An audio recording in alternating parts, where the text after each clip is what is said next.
Welcome to the Slop Temple. We pray this video helps.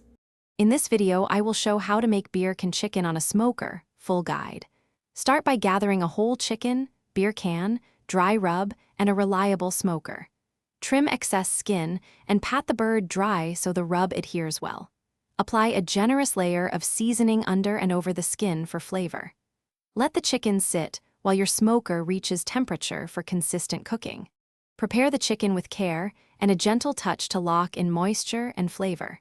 After drying, loosen skin to add butter or oil between skin and meat for richness. Rub the entire bird inside and out with a balanced dry rub that has salt, pepper, and smoked paprika.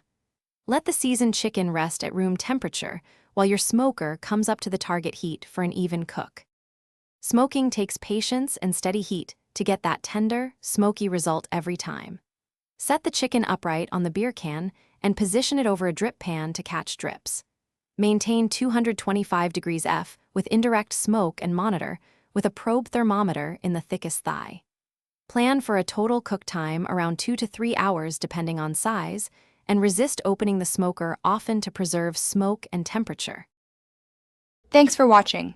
Consider subscribing if we helped you.